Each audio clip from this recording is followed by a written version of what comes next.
안녕하세요. 아키조 조원영 건축사입니다. 오늘 여러분과 함께 만들어 볼 것은 베드 테이블입니다. 완성된 모습은 이렇습니다. 그리고 여러분이 가지고 계신 완성되기 전 상태의 키트는 이렇게 준비되어 있습니다.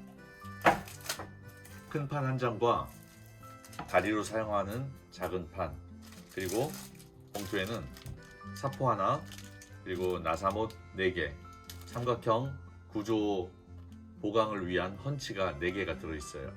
이것을 함께 조립해 보도록 하겠습니다. 자, 여기에는 제가 A, B 써놓고 다리 부재에도 A와 B가 있죠. 여기 보호 필름을 붙여놨는데 보호 필름을 떼기 전에 이 A는 A, B는 B 쪽으로 맞춰서 조립을 해야 합니다. 왜냐하면 거기에 구멍을 미리 뚫어놨거든요. 이 구멍의 위치가 A는 A끼리, B는 B끼리 맞습니다. 그래서 A 자리에 A 다리를 세우고 B 자리에 B 다리를 세우면 됩니다. 자, 그러면 보호 필름을 빼고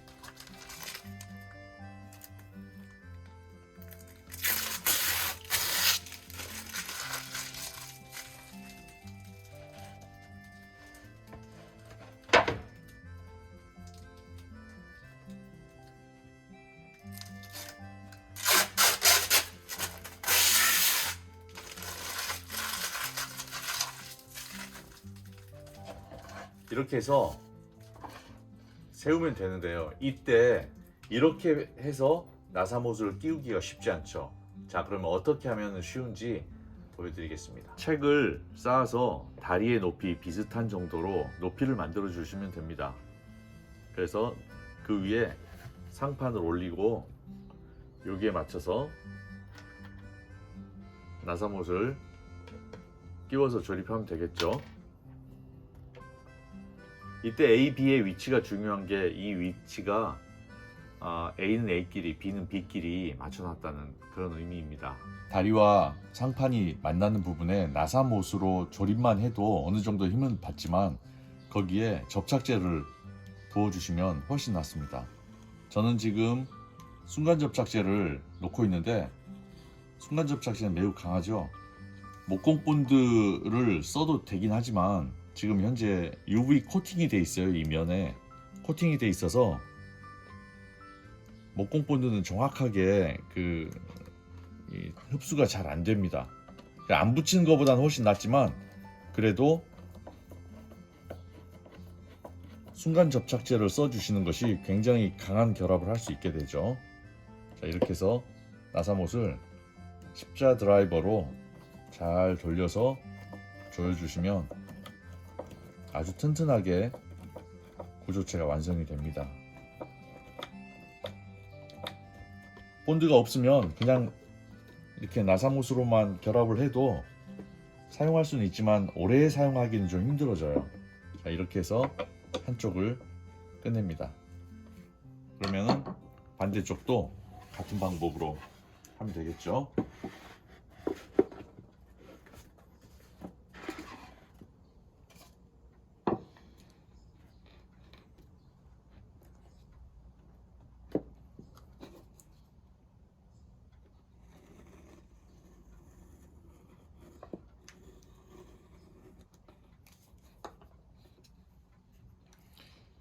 이때 순간 접착제가 손에 묻지 않도록 조심하셔야 돼요. 손에 묻으면 이제 순간적으로 굳기 때문에 닦아내기가 쉽지가 않아요.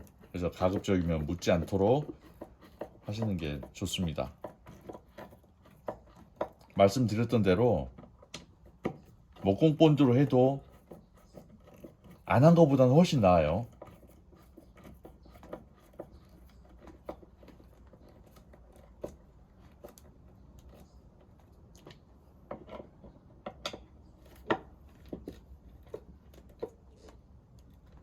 네.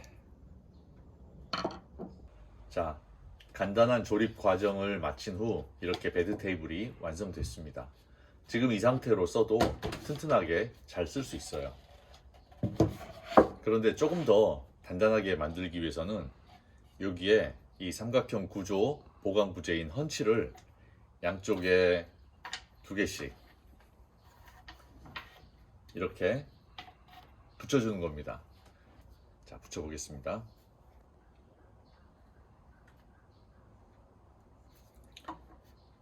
위치는 대략 5분의 1 또는 4분의 1 지점 정도에 하나씩 이렇게 붙여주시면 됩니다.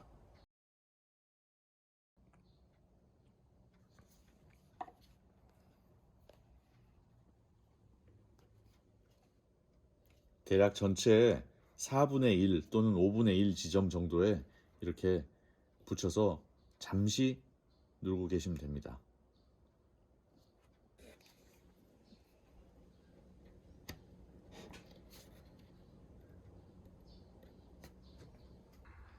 자, 4개의 헌치를 붙여서 이제 구조적으로 훨씬 튼튼해졌습니다.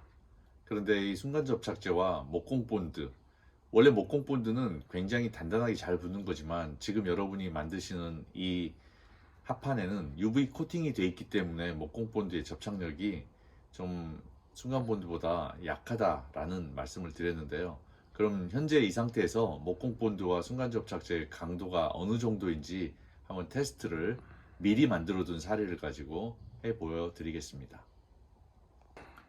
네, 이것은 제가 미리 만들어 둔 베드 테이블인데요.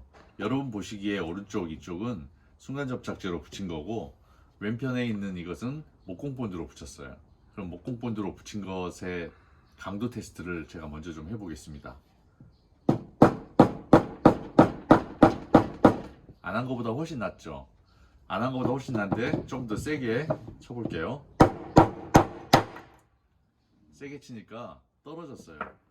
이 떨어진 면이 화면에 보시는 대로 아주 깨끗하게 떨어졌죠. 이것은 여기에 코팅이 되어 있기 때문에 그런 것이에요. 자, 그러면 순간 접착제로 붙은 부분을 한번 해볼까요? 순간 접착제도 세게 하니까 떨어지는데 찢어진 모습이 보이죠? 이것은 더 강하게 붙잡고 있다는 그런 의미이기도 합니다. 어찌됐든 여러분은 아무것도 안 한 것보다는 순간 접착제나 목공 본드 등을 사용해서 더 강한 결합을 시켜주시면 이렇게 베드 테이블을 이용해서 만드는데 사용하는데 도움이 되리라고 생각을 합니다. 자, 여러분이 보시기에 왼편의 것이 방금 떼어낸 헌치의 목공 본드를 사용한 것입니다. 표면에 UV 코팅이 되어 있었기 때문에 표면이 매끄럽게 떨어졌죠.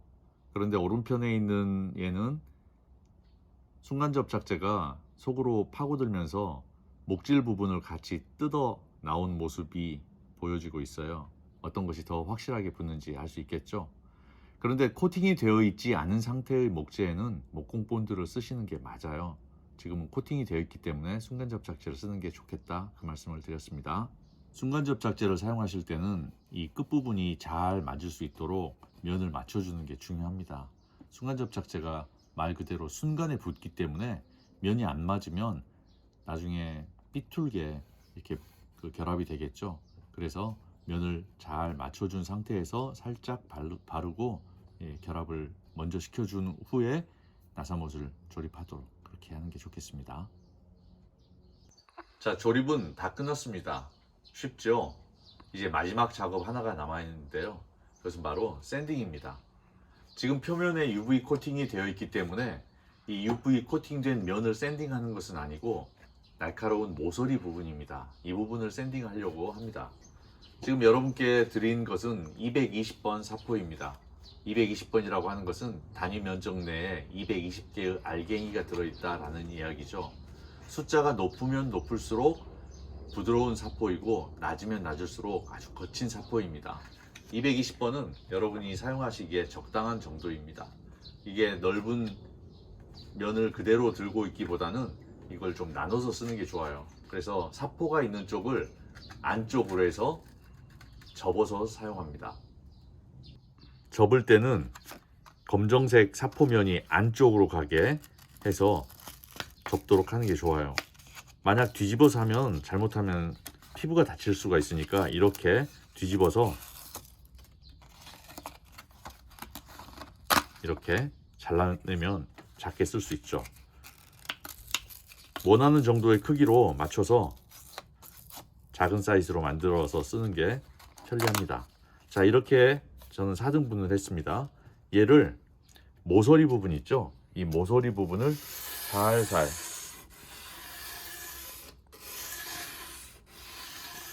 문질러 줍니다. 지금 그러면 이렇게 해서 목재 부분이 갈려서 나오는 것을 알 수 있어요.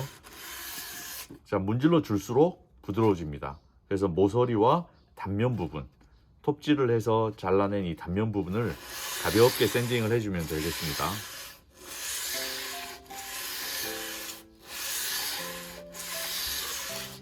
이때 주의할 점은 표면을 샌딩하지 않아야 되는 거예요. 여기 하면은 스크래치가 많이 생기게 되니까 표면에는 하지 말고 단면 부분만 해주시고 모서리 부분을 해주시면 됩니다. 이때 여기는 단면하고 표면이 함께 있어요. 거기는 조금 조심해서 해야 되겠죠.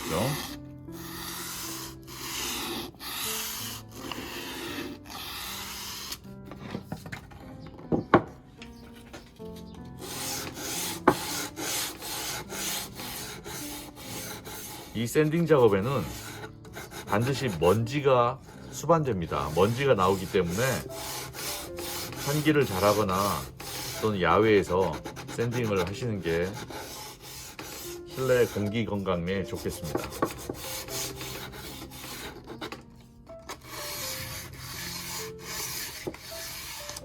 이렇게 해서 모서리 부분, 단면 부분을 모두 샌딩해 주시면 이제 여러분의 작업이 끝나고 편안하게 쓸 수 있게 됩니다. 펀치도 모서리가 노출되는 부분은 가볍게 샌딩을 해주시면 좋겠죠. 빠진 부분 없이 샌딩을 잘 하셨다면 이제 여러분이 집에서 편안하게 베드 테이블로, 소파에서, 침대에서 잘 사용하시면 되겠습니다. 매우 간단한 작업이지만 유용한 작업이기도 합니다. 건축에서 목공을 함께 다루는 것은 큰 의미가 있어요. 건축의 3요소는 기능, 구조, 미라고 합니다. 그런데 가구의 3요소도 기능, 구조, 미 똑같습니다. 그래서 저는 이렇게 정의합니다. 건축은 큰 가구고 가구는 작은 건축이다. 여러분이 오늘 작은 가구를 만들어 보셨는데 이것도 역시 기능과 구조와 미가 함께 섞여 있죠. 이 작은 가구가 확장되면 건축이 되는 것이니까 건축을 쉽게 배우는 방법은 목공을 통해서 작은 가구를 만드는 것부터 시작된다고 할 수 있습니다. 오늘 의미 있는 작업 여러분 함께 하시느라 대단히 수고 많으셨습니다. 지금까지 아키조 조원용 건축사였습니다. 감사합니다.